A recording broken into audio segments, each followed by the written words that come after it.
यह बात उन दिनों की है जब बुद्धा मधुबन में अपना समय व्यतीत कर रहे थे। इस समय तक बुद्धि की प्रसिद्धि दूर दूर तक फैल चुकी थी। बहुत दूर दूर से लोग अपनी चिंताओं और परेशानियों का समाधान खोजने के पास आते थे। ऐसे ही एक दिन जब बुद्धा मन में अपने शिष्यों को प्रवचन दे रहे थे, तो एक अधेड़ उम्र का व्यक्ति अपने 2021 वर्ष के पुत्र को अपने साथ लिए बुद्धि की तरफ चला आ रहा था। जब यह प्रवचन स्थल के पास पहुंच गए, तो एक नजर उन पर डाली और इशारे से बैठने के लिए कहा। जब प्रवचन समाप्त हो गया और सभी लोग वहां से चले गए, तो बुद्ध ने उस व्यक्ति को अपने पास बुलाया और बैठने के लिए कहा। वहां चारों तरफ हरियाली छाई हुई थी। मौसम बहुत सुहाना था और तरह तरह के पक्षियों की आवाजें गूंज रही थी। ऐसा नजारा देखकर उस व्यक्ति को अंदर से असीम शांति महसूस हो रही थी। इसके बाद बुद्ध ने उस व्यक्ति से आने का कारण पूछा, तो इस पर व्यक्ति ने कहा, यह तथा घर में 2 दिन की लंबी यात्रा करके अपने पुत्र को आपसे मिलवाने लाया हूँ। यह मेरा इकलौता पुत्र है और यह हर समय थका थका रहता है। ऐसा लगता है जैसे इसके अंदर कोई जान ही नहीं है, कोई प्राणी नहीं है। इसका स्वभाव भी काफी चिड़चिड़ा हो गया है। अगर हम इससे कुछ भी कहते हैं तो यह हमारी छोटी छोटी बातों पर गुस्सा हो जाता है। इसके देखने की क्षमता भी उम्र से पहले ही कमजोर हो गई है और इसके बाल भी सफेद बढ़ने लगी है। इतनी कम उम्र में इतनी बड़ी उम्र का लगना, मुझे तो कुछ समझ नहीं आ रहा है। किसके साथ हो क्या रहा है। तथा गए। मैं अपने पुत्र के स्वास्थ्य को लेकर बहुत चिंतित हूँ। जब मैं अपने पुत्र को वैद्य जी के पास लेकर गया, तो उन्होंने कुछ औषधि दी और कहा, अपने पुत्र को तनाव कम लेने के लिए कहो। वह अपने दिमाग में बहुत अधिक तनाव लेता है, इसलिए उसकी ऐसी हालत हो गई है। लेकिन मुझे उनके बहुत समझाने के बाद भी तनाव का मतलब समझ नहीं आया। मुझे नहीं पता कि तनाव होता क्या है, यह किन कारणों से आता है और उसे कैसे अपने पुत्र के दिमाग से निकाल लूं। लेकिन मुझे सबसे पहले तो यह समझना है कि तनाव होता क्या है। इसीलिए तथागत मैं आपके पास आया हूँ। कृपया आप मेरी समस्या का समाधान कीजिए। यह सुन बुद्ध उसके पुत्र को बड़े ध्यान से देखते हैं, उसके चेहरे को देखते हैं, उसकी आंखों को देखते हैं और फिर उसके हाथों की नब्ज को भी देखते हैं। यह सारी विधि करने के पश्चात बुद्ध उस व्यक्ति से कहते हैं, तनाव लेना तो कोई नहीं चाहता, लेकिन फिर भी यह तनाव लोगों के दिमाग को दीमक की तरह पकड़ लेता है और व्यक्ति जान भी नहीं पाता कि वह तनाव में जी रहा है। लेकिन अगर व्यक्ति तनाव के कारण और को अच्छे से समझ लेता है और तनाव के बारे में कोई ऐसा पैमाना बना लेता है जिससे वह जान सके कि वह कितने तनाव में है, तो वह इस समस्या का समाधान भी खोज सकता है। सबसे पहले तो तुम यह समझो कि तनाव होता क्या है। जब भी कोई व्यक्ति कोई काम कर रहा हो आता है, लेकिन उसका मन कहीं दूर भटक रहा होता है, कल्पनाओं में होता है, तो उसके शरीर और मन के बीच एक दूरी पैदा हो जाती है। यह दूरी जितनी अधिक होगी, व्यक्ति उतनी ही ज्यादा बेहोशी की अवस्था में होता है और शरीर व मन के बीच की इसी दूरी, इसी खिंचाव को तनाव कहा जाता है। आखिर कोई पसंदीदा खेल खेलने के बाद व्यक्ति चुस्ती और प्रसन्नता से क्यों भर जाता है, जबकि उसने तो अपने शरीर को थकाया है। लेकिन समझने वाली बात यह है कि खेलते समय मन और शरीर एक साथ पूरी तरह से उस खेल में केंद्रित होते हैं, जिससे शरीर और मन के बीच दूरी पैदा नहीं होती है और कोई तनाव पैदा नहीं होता। और अगर दिमाग में कोई तनाव था भी तो वह भी दूर हो जाता है।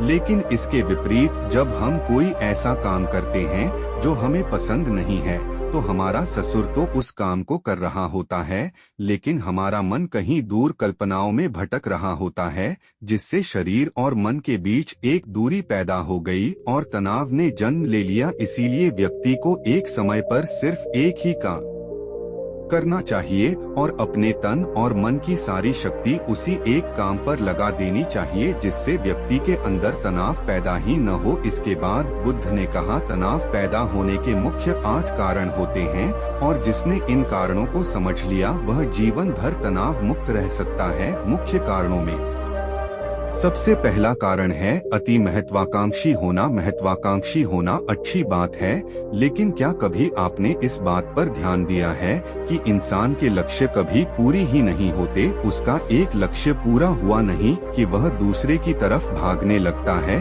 दूसरा पूरा हुआ तो तीसरे की तरह, और इस तरीके से वह अपने लक्ष्यों को पाने के लिए जिंदगी भर गोल गोल घूमता रहता है। इसीलिए जो व्यक्ति अति महत्वाकांक्षी होता है, जिसने बड़े बड़े लक्ष्य बनाए होते हैं, वह वर्तमान में कभी रह ही नहीं पाता। उसका मन सदैव भविष्य की योजनाएं बनाने में ही व्यस्त रहता है। उसका शरीर तो वर्तमान में रहता है, लेकिन भविष्य में ही रहता है, जिससे मन और शरीर के बीच दूरी पैदा हो जाती है और वह तनाव भरी जिंदगी जीने लगता है। बुद्ध के मुंह से यह बात सुन उस लड़के ने कहा, बुद्ध, तो फिर इसका मतलब है कि हमें लक्ष्य नहीं बनानी चाहिए, क्योंकि लक्ष्य बनाना भी तो महत्वाकांक्षा ही है। इस पर बुद्ध ने कहा, जीवन में लक्ष्य बनाना कोई गलत बात नहीं है, लेकिन समस्या तब उत्पन्न होती है जब वह अपना पूरा ध्यान उस लक्ष्य से मिलने वाले परिणाम पर ही लगा देते हैं और उसके परिणाम की चिंता करते रहते हैं। व्यक्ति को वर्तमान में जीना आना चाहिए। आप लक्ष्य बनाइए और उस लक्ष्य की प्राप्ति के लिए कड़ी मेहनत करी है, लेकिन साथ ही साथ आपको इस बात का भी ज्ञान होना चाहिए कि आप अभी वर्तमान में जी रहे हैं और वर्तमान ही सत्य है। बुद्ध ने आगे कहा, तनाव का दूसरा सबसे बड़ा कारण है ईर्ष्या। जब व्यक्ति ईर्ष्या और जलन से भर जाता है तो उसका मन अंदर से सड़ने लगता है। ईर्ष्या एक आंतरिक घाव है। आंतरिक घाव यानी मन का घाव। व्यक्ति के शरीर का घाव तो भर सकता है, लेकिन मन का घाव कभी नहीं भर सकता। इसीलिए व्यक्ति को दूसरे की खुशी और तरक्की से कभी क्या नहीं करनी चाहिए, क्योंकि तनाव का कारण है। इसके बाद बुद्ध ने तनाव का अगला कारण बताते हुए कहा कि आरुषिपूर्ण काम करने से भी मन में तनाव पैदा होता है। जो काम करना हमें पसंद ही नहीं है, जिसका में हमारी रुचि ही नहीं है, उस काम में हमारा मन लग ही नहीं पाएगा। हमारा शरीर तो वहीं बैठा रहेगा, लेकिन हमारा मन कल्पनाओं की उड़ान भरेगा, जिससे शरीर और मन के बीच दूरी पैदा हो जाती है और व्यक्ति तनावग्रस्त हो जाता है। इसीलिए इंसान को हमेशा अपनी रुचि के अनुसार ही कार्य करनी चाहिए। अगर व्यक्ति ने यह पता कर लिया कि उसे कौन सा काम करना पसंद है और वह उसी काम को अपने जीवन का लक्ष्य बना लेता है, तो फिर वह काम उसके लिए काम नहीं बल्कि खेल बन जाता है। फिर बुद्ध ने कहा, तनाव का चौथा कारण होता है किसी दूसरे से अच्छा रखना। बुद्ध ने उस व्यक्ति की ओर इशारा करते हुए कहा, एक पिता होने के नाते तुम्हारी अपने पुत्र से बहुत सी अपेक्षाएं होंगी कि तुम्हारा पुत्र एक बहुत ही कामयाब इंसान बने, तुम्हारा नाम रोशन करे, जैसा तुम चाहते हो वह का जीवन जी, तुम्हारी हर बात माने। लेकिन क्या आज तक कभी किसी की सारी अपेक्षाएं पूरी हुई है? जब भी कोई व्यक्ति किसी दूसरे से कोई अपेक्षा रखने लगता है तो वह अनजाने में अपने लिए तनाव पैदा करने लगता है। जरा सोचो कि अगर तुम्हारा बेटा तुम्हारे अनुसार काम नहीं कर रहा और वह नहीं बन पा रहा जो तुम उसे बनाना चाहते हो, तो निश्चित रूप से तुम्हारे दिमाग को तनाव पकड़ लेगा। तुम तनाव से भरा जीवन जीना शुरू कर दोगे और इस तनाव के बस में आकर तुम ऐसा व्यवहार करोगे, ऐसी बातें करोगे कि तुम्हारा अपने पुत्र के साथ संबंध और भी खराब होता चला जाएगा। इसीलिए व्यक्ति को जितना हो सके उतनी कम अपेक्षाएं दूसरों से रखनी चाहिए और अगर पूरी तरह से तनाव मुक्त रहना है तो दूसरों से अपेक्षा रखना ही बंद कर दो। इसके बाद बुद्ध ने कहा कि शारीरिक कष्ट भी इंसान के तनाव का एक कारण होता है। जब व्यक्ति किसी शारीरिक पीड़ा से गुजर रहा होता है तो उसका पूरा ध्यान बस अपने उस शारीरिक दर्द पर होता है और वह पूरे दिन बस उसी के बारे में सोच आता रहता है, जिससे उसका मन दुख के विचारों से भर जाता है और ऐसी स्थिति में व्यक्ति तनावग्रस्त रहने लगता है। यह सुन उस व्यक्ति ने कहा कि है बुद्ध, शारीरिक दुख तो किसी भी व्यक्ति को हो सकता है, तो फिर क्या हुआ, व्यक्ति जीवन भर तनाव में ही जिएगा? इसका जवाब देते हुए बुद्ध ने कहा कि इंसान को यह बात समझनी चाहिए कि हमारा जीवन दुखों का आधार है। जैसे जैसे हमारा जीवन आगे बढ़ता है, इसमें दो खाते हैं, बीमारियां आती है और फिर अंत में मृत्यु भी आती है। तो बीमारियां इंसान के जीवन का अभिन्न अंग है, कोई इनसे बच नहीं सकता। बस किसी किसी के जीवन में यह समय से पहले आ जाती है तो किसी के बाद में पढ़ाती सबको है। जब इंसान का मन इस बात को अच्छे से समझ लेगा तो फिर वह अपनी बीमारी के बारे में सोच सोचकर ज्यादा तनाव नहीं लेगा, क्योंकि यह हमारे जीवन का अभिन्न हिस्सा है और इसके लिए व्यक्ति को शारीरिक रूप से भी अभ्यास करते रहना चाहिए। अपने जीवन में व्यायाम और स्वस्थ जीवन शैली को भी जगह देनी चाहिए ताकि उसका शरीर लंबे समय तक निरोगी रहकर सही से काम कर सके। तनाव का अगला कारण होता है अपनी योजनाओं को समझने के लिए समय न देना। कुछ लोगों के दिमाग में कोई विचार आया नहीं है कि वह बिना सोचे समझे उस पर काम करना शुरू कर देते हैं। तनाव से भर जाते हैं उस काम में उन्होंने उस काम को शुरू करने से पहले उसके बारे में की जानकारी इकट्ठा नहीं की थी। इंसान को कोई भी काम शुरू करने से पहले उसके अच्छे और बुरे परिणामों के बारे में ठीक से सोच विचार कर लेना चाहिए। इंसान को इस बारे में भी सोच लेना चाहिए कि अगर यह योजना सफल नहीं हुई तो फिर इसके बाद मैं क्या करूंगा। इसीलिए व्यक्ति को अपनी योजनाओं को ठीक से समझने के लिए पूरा समय देना चाहिए ताकि बाद में उस योजना की वजह से तनाव पैदा ना हो। तनाव का सातवां सबसे बड़ा कारण होता है टाल मटोल करना, आज के काम को कल पर टालना। आप लोगों ने यह कहावत तो सुनी होगी कि आलसी इंसान के शरीर का सबसे बड़ा शत्रु है। इंसान आलस्य की वजह से आज के काम को कल के लिए टाल देता है और फिर काम को टालना उसकी आदत बन जाती है। काम को कल पर टालने वाले व्यक्ति का काम कभी भी समय पर पूरा नहीं हो पाता है और अगर किसी तरह से पूरा हो भी जाता है तो वह उतना अच्छा नहीं हो पाता जितना अच्छा उसे किया जा सकता था और फिर यह बात व्यक्ति के अंदर तनाव पैदा करती है। लेकिन काम को टालना या काम को एकदम अंत समय पर करना एक आदत है, इसीलिए व्यक्ति न चाहते हुए भी बार बार अपनी इस आदत का शिकार बन जाता है और काम को टालता रहता है और फिर जब काम की समय सीमा पास आ जाती है तो वह तनाव से भरकर काम को पूरा करने का प्रयास करता है। इसीलिए तनाव मुक्त रहने के लिए व्यक्ति को काम को टालने की आदत छोड़नी पड़ेगी और यह तभी संभव है जब व्यक्ति काम को समय से पहले खत्म करने का निश्चय करे।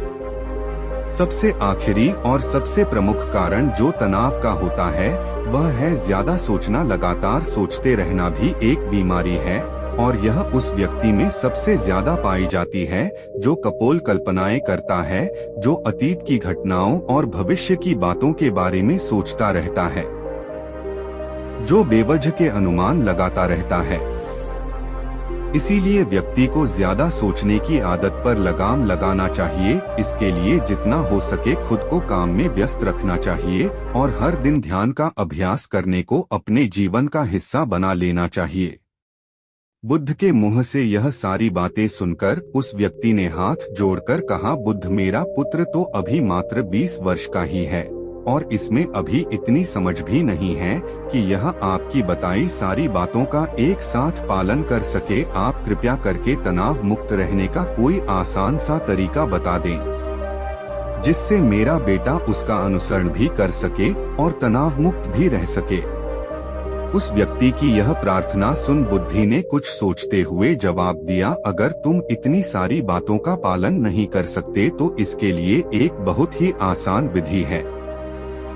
तुम एक बार में एक काम को करने पर ध्यान लगाओ। भी काम कर रहे हो उस समय पर सिर्फ उसी काम को करो, सिर्फ उस पर ही अपना पूरा ध्यान लगाओ और अगर तुम्हारा मन इधर उधर भटक जाता है तो जैसे ही तुम्हें याद आए उसे वापस फिर उसी काम में लगा तो यह सबसे आसान और अच्छा तरीका है तनाव मुक्त रहने का। जब तुम भोजन करो तो उस समय सिर्फ भोजन ही करो, उसके पूरे स्वाद का आनंद लो, उसी अनुभव करो। जब चलो तो अपना पूरा ध्यान सिर्फ चलने लगा, तो इससे तुम्हारा मन और तुम्हारा शरीर दोनों एक जगह पर केंद्रित रहेंगे, दोनों के बीच दूरी पैदा नहीं होगी, जो कि तनाव का मुख्य कारण होती है। दोस्तों, आज की युवा पीढ़ी एक ही समय पर दो तीन काम करने के आदी हो चुकी है, जैसे फोन पर बात करते हुए गाड़ी चलाना, खाना खाते हुए टीवी देखना, यह फोन चलाना। और फिर इनकी शिकायत रहती है कि मैं तनाव में जी रहा हूँ, मेरा मन शांत रहता है, मैं चिड़चिड़ा साफ हो गया हूँ। जब कोई व्यक्ति एक ही समय पर तीन काम करेगा तो तनाव पैदा होना तो स्वाभाविक है, क्योंकि दिमाग तो एक समय पर पूरा ध्यान लगाकर सिर्फ एक ही काम कर सकता है। पूर्ण रूप से एक ही समय पर दो कामों पर ध्यान कभी नहीं लग सकता। इसीलिए जहां तक संभव हो सके एक समय पर सिर्फ एक ही काम करने का प्रयास करें।